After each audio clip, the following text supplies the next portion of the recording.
অনুব্রত মণ্ডল তৃণমূলের অন্দরে ছেদ যেন ঠেকানোই যাচ্ছে। এবার শিলিগুড়িতেও এক কিছু। শিলিগুড়ি পুর নিগম বোর্ড মিটিং থেকে পুরসভার বিরুদ্ধে ক্ষোভ উগড়ে দিলেন দলেরই কাউন্সিলর, যার উত্তর দিতে গিয়ে খানিকটা থতমত খেলেন মেয়র। দেখো, আমি এই ডিপার্টমেন্টে থাকবো কিসের জন্য? খালি কি সই করার জন্য? সই করার জন্য তো আমি থাকতে আসিনি এখানে। যে ফোরামে এই বিষয়গুলো নিয়ে আলোচনা হওয়া দরকার এবং যে ফোরামে বিষয়গুলো বলা দরকার সেটা সেই ফোরামে বিবেচিত। বিজেপি থেকে সিপিএম শিলিগুড়ি পুর নিগমের বিরুদ্ধে দুর্নীতির অভিযোগ তুলেছে। এবার তৃণমূলের পুর বোর্ডের বৈঠকে কাউন্সিলরদের মুখে শোনা গেল দুর্নীতির কথা। অভিযোগ, তৃণমূলের পুর বোর্ডে থেকে কাজ করতে পারছেন না তৃণমূলেরই কাউন্সিলররা। মিটিং চলাকালীন ক্ষোভে ফেটে পড়েন কাউন্সিলর দিলীপ বর্মন।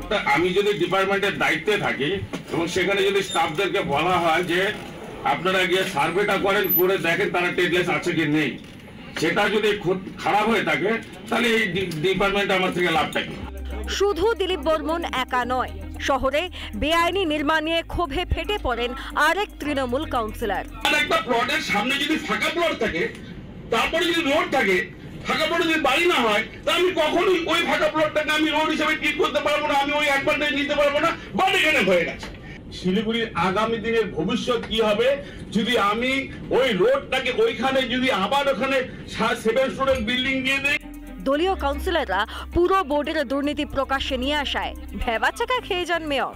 যেটা বোর্ডের বিরুদ্ধে না, কিছু কাজের পদ্ধতি বা কিছু বলেছে, প্রমাণ নিয়ে বলেছি, এটা নিয়ে আমি আর বিশেষ কিছু এখানে বলবো না।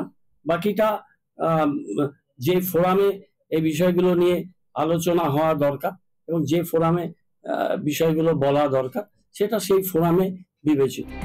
সামনেই বিধানসভা ভোট, পুর নিগমের দুর্নীতি, অন্যদিকে দলীয় কোন্দল সামাল দিয়ে শাসক দল ক্ষমতায় টিকে থাকতে পারবে তো?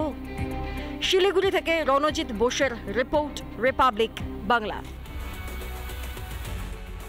তৃণমূলের বীর, তৃণমূলের বাঘ, তৃণমূল বলে অনুব্রত মণ্ডল। সে অনুব্রত মণ্ডল টেলিফোনে একজন পুলিশ আধিকারিককে তার মা এবং তার স্ত্রী নিয়ে যে মন্তব্য করেছেন, যে কুরুচিকর আক্রমণ করেছেন, যে গালিগালাজ দিয়েছেন, যে খিস্তি দিয়েছেন, তা গোটা রাজ্য শুনেছে। আজ গোটা বাংলা জুড়ে একটাই খবর, অনুব্রত মণ্ডলকে গ্রেপ্তার কবে করবে, কখন করবে, গোটা বাংলার মানুষ জানতে চাইছে। দেখো,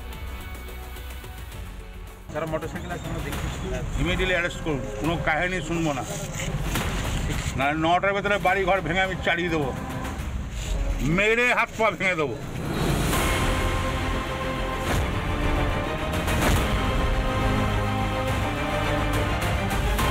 এভাবেই বারবার পুলিশকে নিয়ে ছেলে খেলা করে খবরের শিরোনামে এসছেন মুখ্যমন্ত্রীর সাধের কেষ্ট।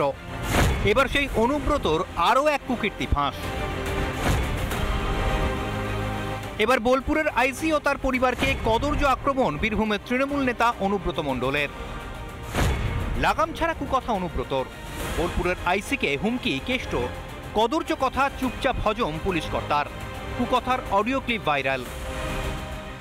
এই ঘটনা বীরভূমে এই প্রথম অভিযোগ উঠছে এমনটা নয়, এই প্রথম, কিন্তু এই প্রথম অনুব্রতর সঙ্গে 1-to-1 দুজনের মধ্যে কথা হচ্ছে, সেটা ভাইরাল হচ্ছে পুলিশের সঙ্গে, এটা ভাবার। ঘটনা প্রকাশ্যে আসতেই শাক দিয়ে মাছ ঢাকার চেষ্টা তৃণমূলের। অনুব্রতকে ক্ষমা চাওয়ার নির্দেশ দিয়ে সোশ্যাল মিডিয়ায় পোস্ট তৃণমূলের। আর দলীয় নির্দেশ পেতেই ভালো ছেলের মতো ক্ষমা চাওয়ার নাটক শুরু অনুব্রতের। মানে কত তৃণমূল এই কালচার সেট করে দিচ্ছে, যা খুশি করে নাও, যাকে খুশি গালিগালাজ দাও, মাঝরাত্রে নেশা করে যাকে খুশি ফোন করে যা খুশি বলো। তারপর সকালবেলা আমরা যখন টুইট ফুইট করবো, কড়া পদক্ষেপের কথা বলবো, আমরা বলবো যে দল এগুলোকে কখনোই মান্যতা দেয় না, তখন মিষ্টি করে সরি বলে দিও। পুলিশের তরফে অনুব্রতের বিরুদ্ধে এফআইআর দায়ের। আমাদের আইসি বোলপুর লিটন উনি কমপ্লেন করেছেন কি 2 দিন আগে ওনাকে একজন এখানে লোকাল নেতা ওভার টেলিফোন ভার্বাল অ্যাবিউজ করেছেন। এখানে ক্ষেত্রে আমরা একটা এফআইআর স্পেসিফিক স্টার্ট করেছি, যত স্ট্রং লিগ্যাল অ্যাকশন নেওয়া দরকার আছে সেটা আমরা নিচ্ছি। আগামীকালই বোলপুর থানায় হাজিরা দিতে নির্দেশ অনুব্রতকে। অন্যদিকে তৃণমূলের এই কদর্য সংস্কৃতিকে আক্রমণ বিজেপির। মাননীয় মুখ্যমন্ত্রী অনুব্রত মণ্ডলকে এমন জায়গায় পৌঁছে দিয়েছে, একের পর এক তার বক্তব্যকে ছোট করে দেখানো, হালকা করে দেখানো, মাথায় অক্সিজেন পৌঁছয় না, এই ধরনের কমেডি করা, এই যে সমস্ত কিছু মাননীয় মুখ্যমন্ত্রী করেছেন তার ফল আজকে আমরা দেখতে পাচ্ছি। এবং এটা প্রকৃতপক্ষে তৃণমূল কংগ্রেসের নেতাদের বাংলার মহিলাদের প্রতি দৃষ্টিভঙ্গি রাখে। অনুব্রতের অসভ্যতাতে রাজ্য জুড়ে নিন্দার ঝড়। মা বোনকে নিয়ে নোংরা আক্রমণের পরও তাকে ছোট্ট ঘটনা বলে দায় এড়ালেন ফিরহাদ হাকিম। একটা কোনো জেলায় কেউ বললো সেটাকে নিয়ে হাইলাইট হয়। তৃণমূল কংগ্রেস দল, তার নেত্রী মমতা বন্দ্যোপাধ্যায় কোনো উচ্ছৃঙ্খলতা সহ্য করেন না। কষান করে দিয়ে অন্যায় করেছে, তাকে কষান করে দেওয়া হবে। তবে চাপে পড়ে শেষ পর্যন্ত দল ও পুলিশের কাছে ক্ষমা চান বীরভূমের তৃণমূল নেতা। রাজ্য জুড়ে কুকথার রাজনীতি তৃণমূলের, অনুব্রত থেকে মনিরুল ইসলাম কিংবা হালফিলের অখিল গিরি বা উদয়ন গুহ। কদর্য ভাষার প্রয়োগে এ বলে আমায় দেখ তো ও বলে আমায়।